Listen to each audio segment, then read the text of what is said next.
Good morning, everyone, and welcome back to today's session of the Virtual International Conference on Global Research Trends in Biotechnology, hosted by the Department of Biotechnology from St. Joseph's College of Engineering. I request you all to follow a few instructions before we start to ensure the smooth sailing of the event. Please do not unmute your microphones throughout the session and do not introduce yourselves in the chat box. Kindly post any questions you have in the chat box and they will be answered at the end. If you face any technical difficulties at any point, relay them in the chat box and we will look into it. I suggest that you all use earphones for better quality. The feedback forms will be posted sometime during the session. Also, we have sent an email to the participants whose abstracts have been selected. It has a registration link. Kindly fill it up as soon as possible. Now, without further ado, let's get into today's session. Our esteemed guest speaker for today's session is Dr. Subna Perumal, who is a research professor at Kyungpook National University in South Korea.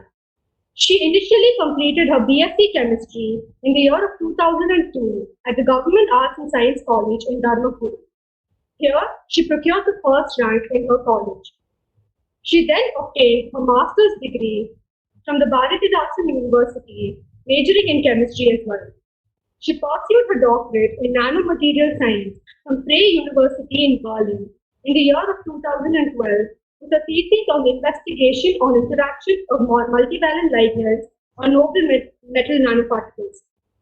She then worked as a project assistant at the Indian Institute of Science for over 2 years and as a project assistant at the Institute for Biochemistry before becoming a research associate at JNCASR in Bangalore. Dr. Subna is highly skilled in polymer chemistry with over 10 years of research experience. Her other research interests include development of graphene composites, hydrogen particle synthesis for heavy metal absorption, as well as nanomaterials. She has published papers in various well-reputed international journals such as Biosensors and Bioelectronics and in the Journal of Material Science. She was the recipient of the Excellent Oral Presentation Award from KSIEC Spring meeting held in South Korea. She is excellent at handling atomic force microscopy, infrared microscopy, nanosizer, as well as a differential scanning calorimetry, amongst other such instruments. It is our immense pleasure to have you join us today, ma'am. I request you to take over the session. Okay, good morning, everyone. So I'm really happy to meet you all in this webinar meeting. So it's really my great pleasure to give a talk in this. So first of all, I would like to thank the organizing committee members for giving me this opportunity. So in this unstable situation, especially in Tamil Nadu, we have a very good webinar conference, like for the students, faculties, and for everyone, it will be very helpful. Basically, I'm not a biologist, so I am a chemist. So I won't go much about the biology work, and I won't bore you in chemistry field also. Just I will go for overview. I will go very fast in my field. So already they have introduced, the committee members has introduced me. So for a short presentation, I just get like I obtained my bachelor degree from Periyar University in 2002 and master degree from Bharathidasan University in 2004. And I obtained my PhD degree from Freie University Berlin in Germany. And past 6 years, I stayed in South Korea and I worked as a postdoc and research professor in the same university. So this is my overall research work, what I have done, what I am doing. So I have synthesized small organic molecules, which I have used for the antiviral drug activities. So whatever I synthesized, the small organic molecules was tested for the antiviral drug activities. In my PhD studies, I studied about the ligands on the surface. This will be helpful for the biologist because so the proteins, biomolecules, those are kind of like we treat as a nanoparticle. So this is a basic research, helps everyone. So if we think that the nanoparticle is the biomolecules, so I studied how the drug molecules will interact and how it is attaching on the surface of the biomolecule. So to help, so in every field, I studied this. So in the chemistry side, I just put some ligand on the nanoparticle surface and I studied the effects of the nanoparticle ligands on the nanoparticle surface. And then recently I started working in the graphene surface. So there I functionalized with the polymers. So that one I used for different applications such as biology, for especially for the cancer treatment, and other the HER water splitting for the hydrogen evolution reaction. So after my master degree, I moved to Indian Institute of Science in 2004 to Professor S. Chandrasekaran group. So there I started working as a project assistant with his guidance and also Shivapriya guidance. So she is now as an associate professor in IIT Gandhinagar. So she was my first guidance. She taught me a lot in the chemistry field, especially in the research field. So there I learned very basic research, like how to write the report, how to start the reaction, everything I started learning in IISc. So there I synthesized many small organic molecules. In that one set of organic molecules which I synthesized were thio and seleno derivatives. These showed really very good inhibitors, especially urease inhibitors. So by this work, I got a 5 publication like a co-author in international journals like bioorganic medicinal chemistry letters, organic letter, tetrahedral carbohydrate research. So with this experience, I moved to Germany. So there I stayed in Lübeck for a very short time. So I stayed in Professor Rolf Hilgenfeld group for just for 6 months. So there I synthesized some heterocyclic compounds. So these compounds was used as an antiviral drug for SARS virus. So that time actually SARS virus was the research was very new. So this professor still he is working on this virus. So he is actually basically biologist, a crystallography professor. So he took the chemistry people and he started synthesizing the small molecules for the SARS virus. So he's taking the antiviral drug against this virus. So then I found my PhD position in Berlin. So I moved to Berlin. I started working in Professor Eckhart Ruhl group with his co-worker Christina Graf. So they were guiding all through my PhD work. So there I studied, as before I told you, multi and mono and multivalent interaction between ligands with metal nanoparticles. Actually, this is very basic research what I studied. So as I mentioned before, I synthesized the gold nanoparticles. So in these nanoparticles, I put some ligand on that, and that ligand I exchanged with other. So just exchanging one with other. Then I found how it is changing when I change the multivalent ligand. I think biology, the drugs, and other things like we have a multivalent like active centers. There are multivalent active centers, monovalent. So this will be helpful for those biology also, because this project was built with the chemist, physics, and biology people together. They have wrote this project. So we were giving them the idea. The biologist people, we give chemists give the idea for them. So how it will be affecting the surface, how it will be helping. So what kind of molecules we can use, what kind of drugs will be suitable for specific area, surface. So those kind of idea we were giving the biology people to design their research in biology for a drug delivery systems like that. So in that I choose, like I synthesize some different types of ligands and I started exchanging with that. So and I found that so the multivalent ligands are exchanging very fast than compared to the small molecules. And also I changed the size of the particles. In that also it was affecting very lot. Like when the size is increasing, the reaction rate also was increasing.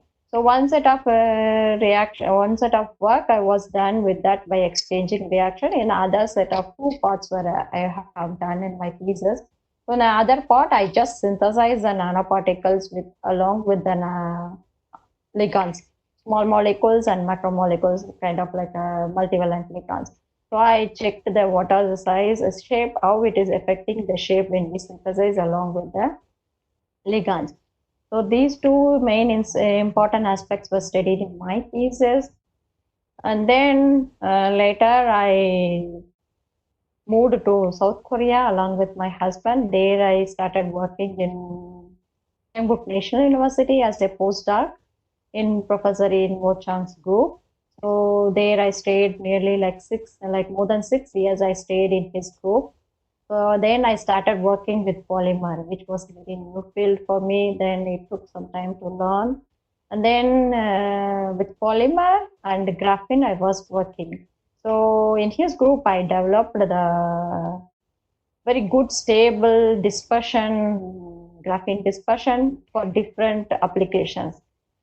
So for this, actually, you are all biology background. So in order to give a short, make a note on a graphene. So I just put one few slides. So here I will tell about the graphene. Graphene are two-dimensional. Graphene is a two-dimensional compound, so which are composed of carbon atoms. Actually, you all know the pencil which we are using. This lead, the head of the pencil, this lead is purest form of the graphite. This graphite is available in nature very much. So this graphite actually it is composed of many layers of graphene. They are stacked together.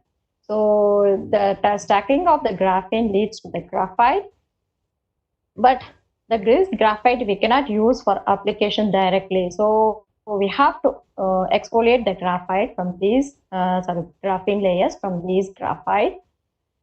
For this, actually, two chemists, they got Nobel Prize from Manchester University in 2004. They were the first who isolated the graphene layers from the graphite. So they got the Nobel Prize in 2010 for their work, excellent work. So these graphene has really very extraordinary properties, such as they are very good in mechanical strength, they have very high specific area, and they are good in electrical conductivity. So because of these properties, they are used in different applications, such as mainly in biology also they are using, like they till now there is not much research about the reports are not available much with the graphene, but still they are there, not like other research. But graphenes are emerging, like nowadays they are using much in the biology field. So they are used in the stem cell based tissue engineering work and biosensor, and even they are showing that graphene derivatives, like derived form of the graphene surface, they are using in vivo and in vitro studies also. Nowadays they are using much. And imaging, biosensor, drug delivery, biological agents, and tissue engineering, and as a therapy also they are using. So when we put some particles like ion oxide nanoparticles or like that on the surface, they can use for the therapy, like CT, like MRI scanner. So those kind of things also they can be used. And also the functionalized one they are using as a sensor, like VNC sensor also they can be used with the graphene surface.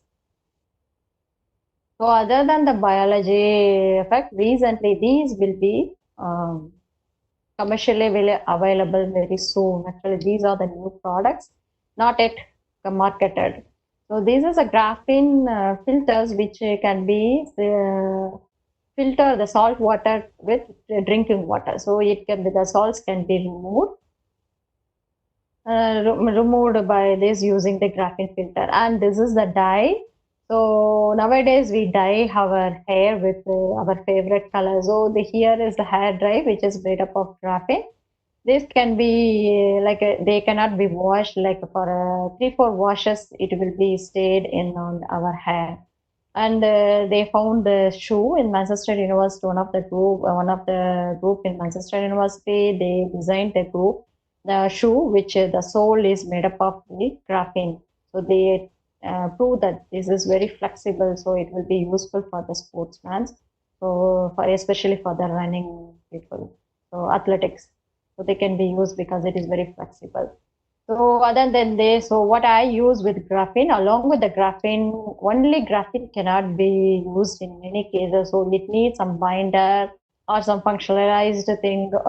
It needs some molecules on the surface. So people, we go for the, like researcher, we concentrate on polymers. What are the polymers? Polymers are the repeated units of monomer units. Repeated monomer units are called, collectively called, polymers. These are the polymers. So these polymers can be designed into any form of structure. Like we can form particles, we can form micelles, like nanogels, vesicles, where you can load the drug, and then the films, so which can be used for the, like a phone, what we are using, like a, so those kind of flexible screens also can be used, can be made from the polymers. Membranes, filter membranes, those that this polymer has variety of applications. So here I show what I did with this polymer. I made the particles. So it's kind of vesicles like micelles. So in this we can load the drugs, antiphobic blood or hydrophobic drug or hydrophilic drugs can be loaded in this particles, and they can be used for the drug delivery system. So the polymers with the drugs, when they reach the cell membrane, they can be detached, and then the drugs will be diffused through the membrane and the drug delivery will be take place.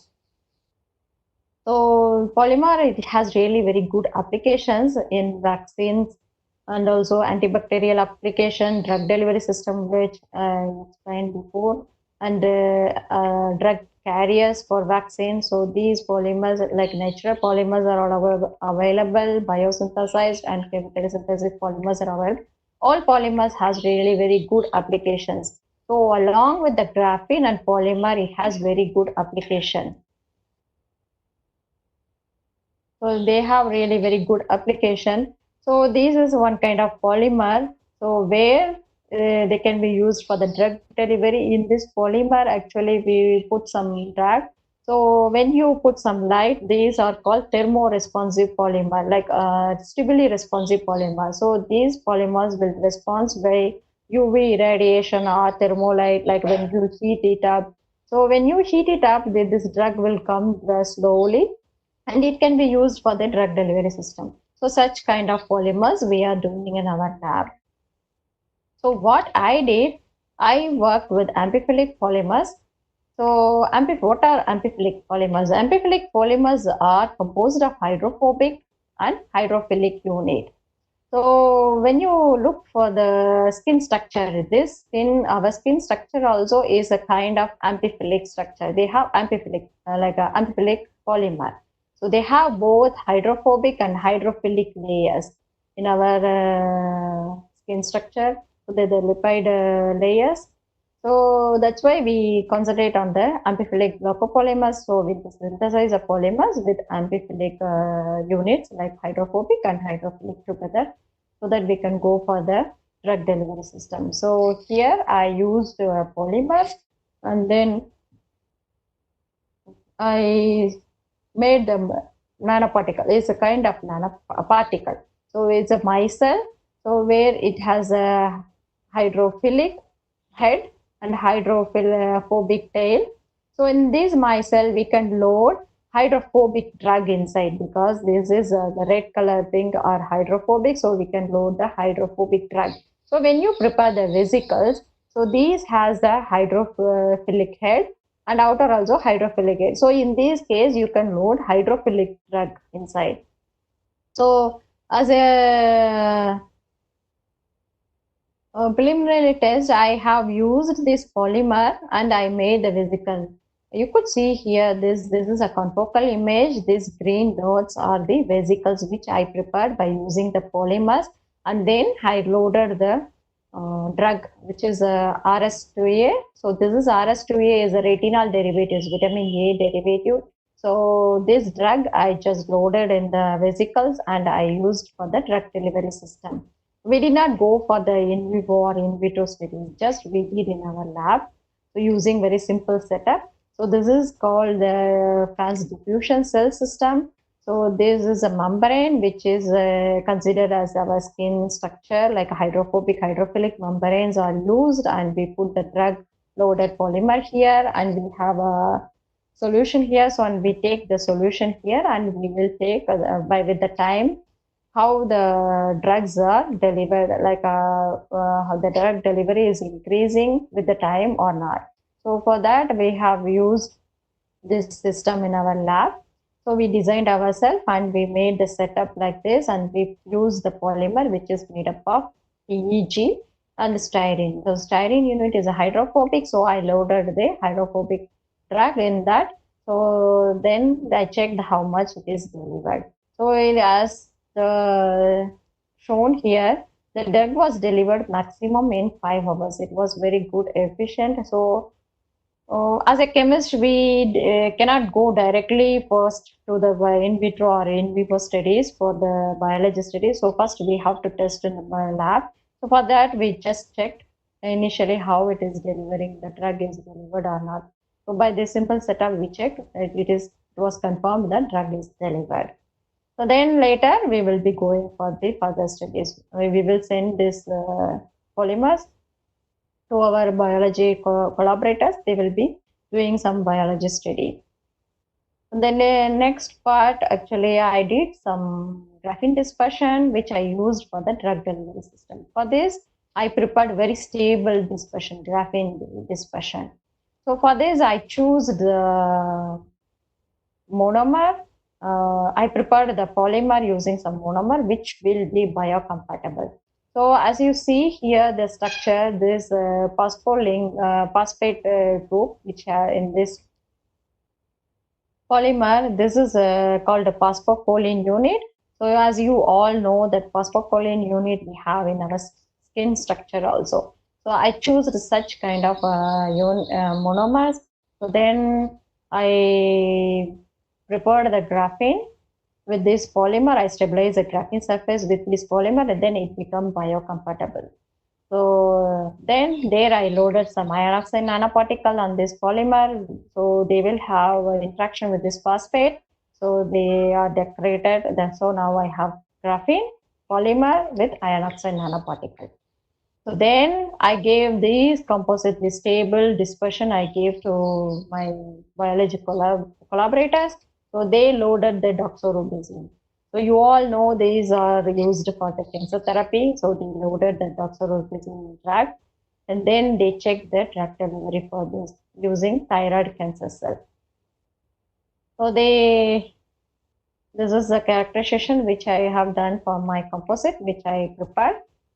This is a TEM image. So here I took the mapping, elemental mapping, which shows the carbon, the presence of phosphate, iron on the graphene surface showed that the graphene is stabilized with the iron oxide nanoparticle and the polymer.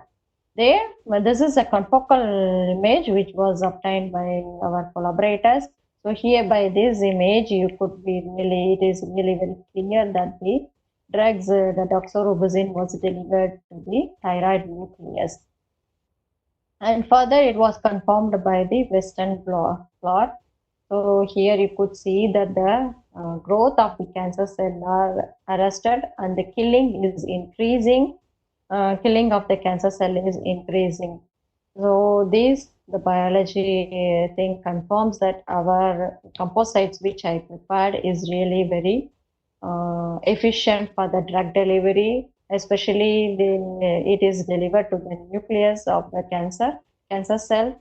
And we have done with the breast cancer cell also. Just I have shown here thyroid cancer cell, and still we are doing with the breast cancer cell.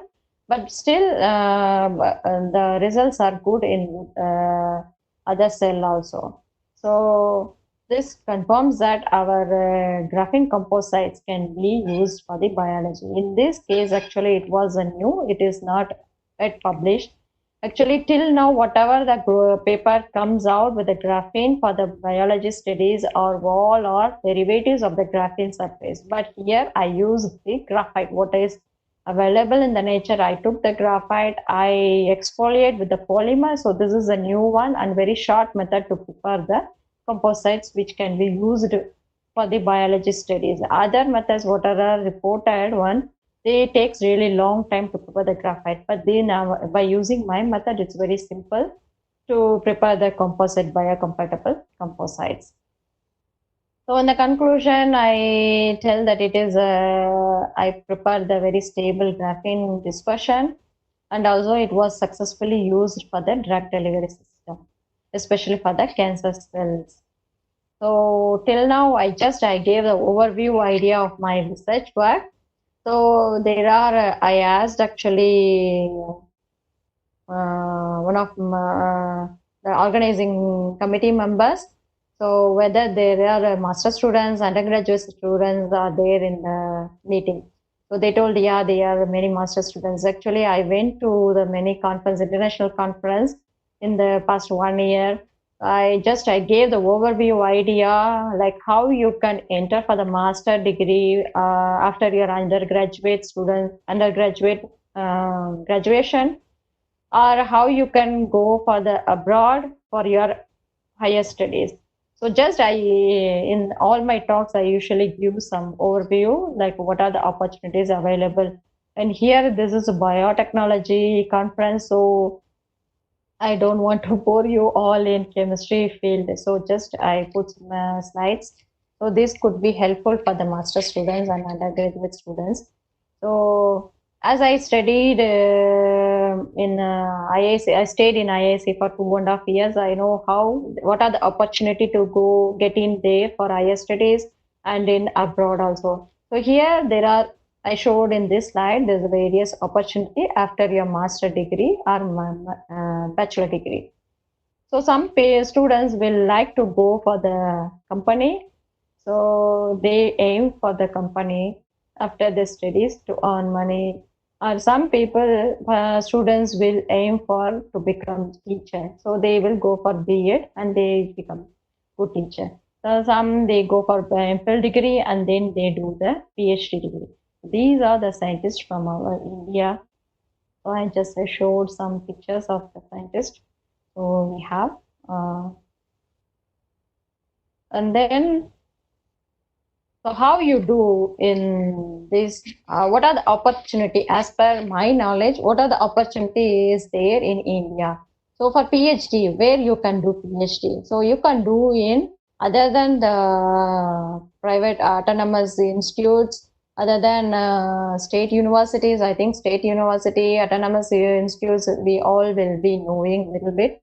But these institutes are not, when I did my master, I did not aware of these institutes actually.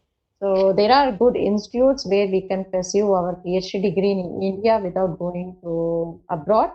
So there are NITs, there are many NITs now. There are new NITs in India, Indian Institute of Science, Indian Institute of Technologies are there, and the Indian Institute of Science, where I stayed 2.5 years after my master degree. So these institutes provides like a course for PhD degree along with integrated PhD. So there are gate. So how you can enter there? So you can enter by JEE exam, NET exam, GATE exam. So these are the exam how you can enter to these institutes for your higher studies. So here is I show the entry mode of the IIC. Please go to this website, IIC website, for the more details. So you can go to IIC for your integrated PhD after your bachelor degree. So by giving an exam, in case of after your master degree, if you want to enter for PhD degree, if you clear NET or GATE, or they have a separate exam for PhD, so you can clear that one and you can enter that. And also they have some small companies inside the institute, so you can go to the companies and while working only you can register for the PhD in IISc only. There is option also. And recently I saw, I think in Alagappa University, they started the PhD degree admission for a PhD degree admission for this year. So please, if someone is interested, please go to the Alagappa University and look for the biotechnology, especially in the biotechnology field. They have, I saw advertisement. And then they have integrated course, as I said before. So please, for the integrated course, please go to this website, PhD Integrated Program website, and check the eligibility and how you can apply. I think this year it is already over, but still, like if you want to interested to do, like some students will be going out next year, so it will be helpful for those students. So please go to this website and check for the details. And they have summer fellowships other than the PhD fellowship. They have like a master students, bachelor students after year summer vacation, first year in the break between first year and second year, you have summer vacation, right? So in those period also you have very good opportunity to go to IISc. They have KVPY program. So in this actually you have a stipend, you have free accommodation, and it's really very good atmosphere to know about the research while you are in the graduation studies. So these exposures will be helpful for your higher studies. So they have these opportunities also. So please go to that website and check for the details. And the internships, like some internships they have. So this also is available. Like program also is available, and IAS internship also available. So you can approach, if you cannot get these opportunity, you can directly approach to the professors. So you can go to the IASE website, you can check the research field of the professor. If you are interested, you can directly approach the professor. I have this summer vacation, so I would like to do some research. I would learn some research in your group, so you can mail like that. So if they are interested, they are willing, they will contact you again. So in the like that also you can go to IISc to get exposure to many scientists. And other than IISc in Bangalore, there is a Jawaharlal Nehru Institute which provides the same courses as that of IISc, and also they also have internship, summer fellowship with stipend, and there also they give free accommodation. Actually, this 6,000 is not updated on the website. It is nearly, I heard that it is more than 10,000 now. So you get really good amount of internship. So, and you have really good opportunity to work with some very good researchers. So you learn many things. It will be helpful for your careers. So this they have a MSc and 2 years master degree and integrated PhD. Site for further details. And this is opportunity how you can go to Germany, like that fellowship and other fundings are available to enter to Germany for higher studies. So what I did not go through any fellowship. Just I approached the individual professor. So I approached really like I mailed nearly like more than 2,000 professors in Germany. So I usually go to each and every university in Germany. Then I went to the homepage. I checked the researcher field, what they are working on it. Then I just approached the professor. I like this work, so I like to do research in your group. So like that, I approached the professor. So you can do that also is available. And you get really good fellowship in Germany, so where you can lead your life here. So without your parents' help for PhD. For master degree or for bachelor degree, you need some funding, but in those case, I think it is not possible for many of us. But for PhD degree, you get fellowship and it is good opportunity to go there. So, and then in Korea, so Korea actually, one thing in Germany or Korea, as per I know, most of the websites will be in their language, their mother tongue, like German or in Korean. But as per I know, in Korea University, each and every university they have international office. So once you found the international office, if you approach the officers in international office, they will help you how you can go enter there, how to get admission. But in Korea, you must need TOEFL score actually. So in case if some professor said okay to enter in his group or her group, so you can go there and then later you can there write the TOEFL. So if you get the TOEFL score, very good score, you will get full fellowships. So you will get good amount, or otherwise you will get off amount. So in this case also, if you approach individual professors, they will let you know whether they are interested in your CV or not.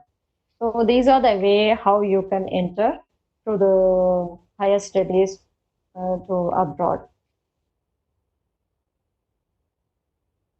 So that's all my talk. I think I have completed in very fast in 30 minutes. So if you have really much time to ask questions, so if you have any questions, please let me know. Yes, ma'am. Thank you very much. Yeah, thank you for an informative session, ma'am, on polymers and their application, as well as giving us advice on opportunities for us to pursue higher studies and internships. That will definitely be useful to many of us. There are actually a few questions our participants have asked. So I Yeah, call yeah. upon our convener, Mrs. Mhm. K.R. Preeti, ma'am, to conduct the Q&A session. Okay, thank you. Thank you, Swatika. Suguna, ma'am, am I audible to you? Yeah, yeah. Yes, ma'am. Let me put out the questions, ma'am. Our first question, Okay. graphene capable of enhancing our immune cells. Pardon? Does graphene has the Mhm. capability to enhance our immune cells? No, actually we use till now the graphene is really they are big in size, so it is a little macro size. So 100 nanometer, those size are only is available. So till now the graphene is not entering into the cell, just it is accumulating on the surface. Only the drug is delivered. Okay, ma'am. Our next Wait. question, Yeah. graphene based materials are safe for humans and the environment. Yeah, that what I like. This is the same like first before answer. So it's not going into the cell.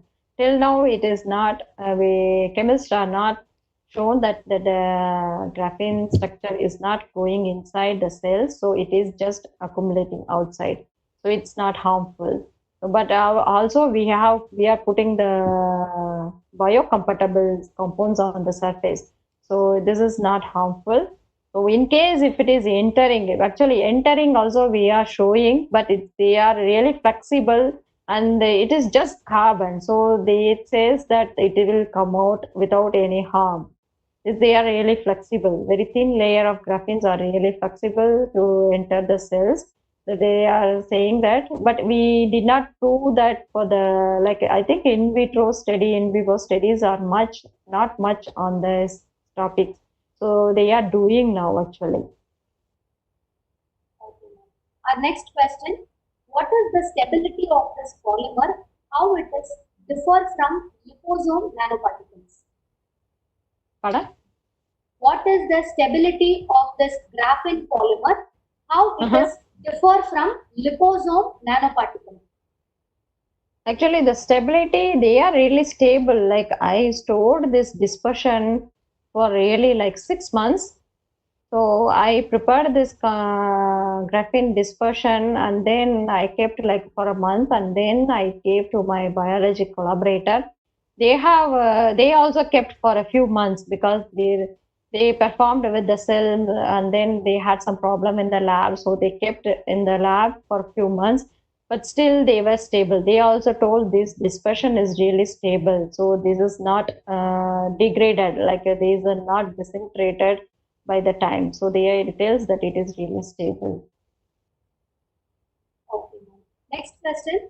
Some research says graphene might produce reactive oxygen species in the target cell by interfering with membrane lipids.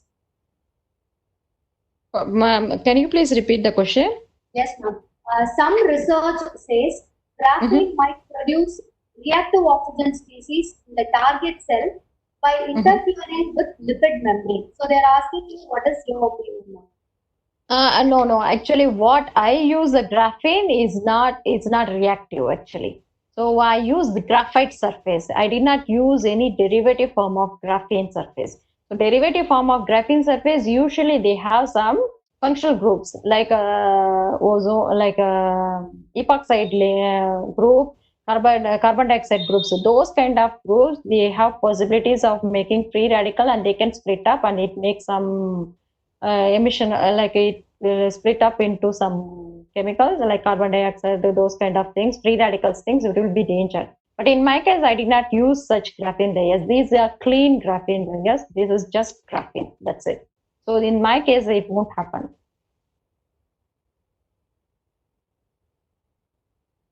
Hello? Yes, ma'am. Go ahead, Swatika. Yes, ma'am. The next question is, are graphene capable to enhance our immune cells? Immune system, like if we have some enhancing immune molecules on the graphene surface, of course it could enhance. Only graphene itself, it cannot enhance actually. It cannot boost. Okay, ma'am. And then the next question is, since graphite is a carbon complex, are there chances that the human body can metabolize with it or digest or break down the graphite structure? No, actually graphite structure it cannot break down. So to get the breakdown of graphene, composed graphene is really very difficult because they are composed of really very like honeycomb structure.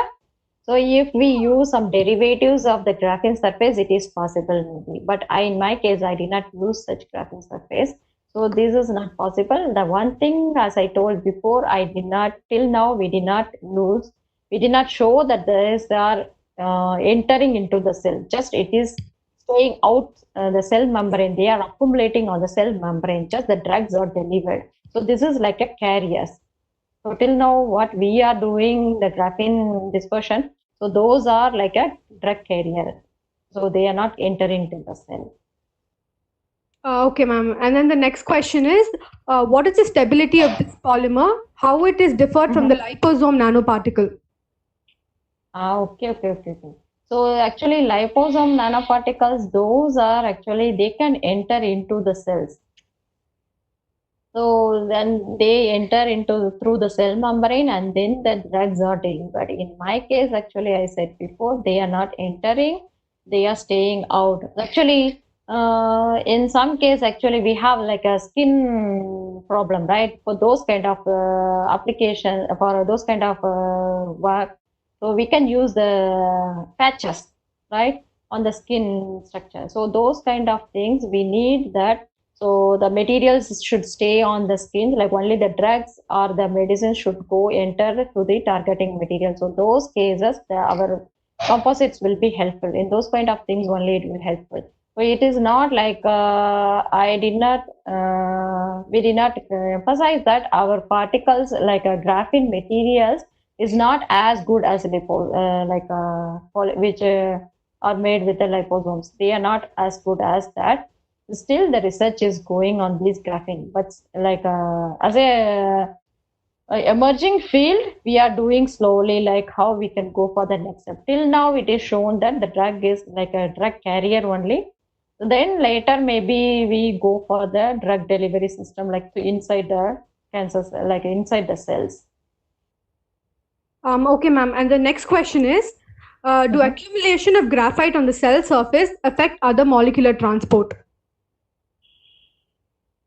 No, they are actually really transparent. You could, in the very first slides, like in the background slides, I showed that it is filtering the salts, right? So those kind of things, it won't affect the other, like transmission of the other molecules. It won't affect.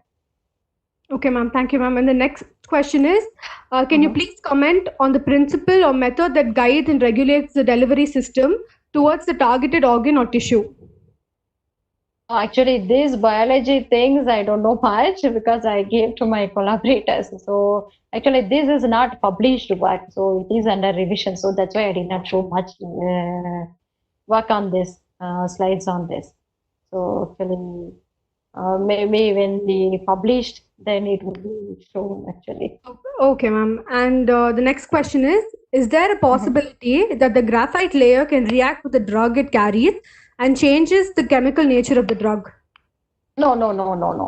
It won't change actually, because unless we check everything, like we choose the molecules which is suitable for the graphene. Actually, I designed the polymer which is suitable for the graphene, and that one Then later we choose a drug which is suitable for that composites. So we have separate studies like chemical study, like AFM studies I carried out. So with that, my AFM studies only I choose this molecule. So I choose these types of molecule will be suitable for this graphene structure. So I choose everything by step we are doing that. So it won't affect actually. Okay, ma'am. And then the next question is, what is the role of antibodies and enzymes against graphene in human system? Oh, this actually I cannot answer because I am not a biologist. Okay, ma'am. Okay, and then can you comment on the factors which affects the graphene? Actually, as I told before, when we use derivatives of graphenes, usually derivatives of graphene takes few steps from. Generally, graphene composites are prepared by taking the graphite, they make the graphene derivatives, and then graphene derivatives are functionalized with some polymers or some drug molecules, and then they are going for the applications. So in those cases, actually, there is many possibilities of breaking down of the molecules on the graphene surface, which may react with the molecules, the drug molecules on the surface. But in our case, actually, this is in situ graphene composites I prepared. So when we go for these method, actually, this is not affecting anything actually. Okay, ma'am. And then we have one more question. In graphite polymer with drug loading, which is used as a better drug delivery system, encapsulated drug or surface attached drug? So actually, mainly surface attached drug is better actually, because it will like a drug loading, it will have some interaction with the polymers what we load on the graphene surface.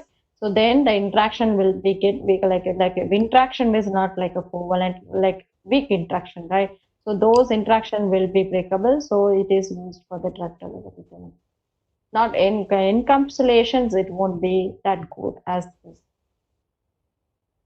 Okay, ma'am. And then the next question is, after delivery of drug, what happens to the graphite? Is it eliminated out or is it accumulated in the body? No, it won't eliminate. Actually, it won't accumulate. Sorry, it won't accumulate. It will eliminate. Okay, ma'am. And is it a cost-effective method to use graphite for drug delivery systems? No. So graphene is growing, like researchers, we are focusing on the graphene because it is really very cheap. Actually, it is available in nature very much, and we don't know how to separate the graphene layers from the graphite. So this is very easy method. So that's why we are going for this. This is not cost effective. Okay, ma'am. And the next question is it necessary to perform Western blot after characterization of nanoparticles? No, not nanoparticle. Actually, we did this Western blot because of the cancer cell to give a confirmation, for further confirmation. We did actually, our collaboratives have done this Western blot. One of our reviewers actually, they asked to show that by Western blot, it is must. They told that to show any compounds, especially with these composites, they need the Western blot. So that's why we have shown just to support our idea to our results. Okay, ma'am. And the last question for this session is what is the pharmacokinetics and pharmacodynamics of a graphite? This actually still it is under research. So this I cannot give clear-cut idea till we clearly know where it is accumulating. I mean, if the graphene is entering, where it will be accumulating, how it will be releasing. So these research is still going on. So we cannot tell clearly like this pharmacokinetics or this topics. Okay, ma'am. Thank you for taking your time to answer all of our participants' questions. Okay, ma'am. And thank you again for taking the time to join us today and imparting us with your knowledge on graphene composites and its use for drug delivery system. I'd also like to take this time to thank our patrons, our HOD Dr. G. Sri Kumar, our convener Dr. M. Chamundeshwari ma'am, and our co-convener Mrs. K.R. Preeti for giving us the support and making this event possible. And finally, I thank all the participants for your cooperation and ensuring that this event was seamless. Stay safe, and I hope to see you all in our next session this evening. Okay, thank you. Thank you very much for all of you for listening my talk. And if you have any questions or suggestion, please write or don't hesitate to write to my mail. And please stay safe in home. Thank you. Thank you very much. Thank you very much, ma'am. Thank you.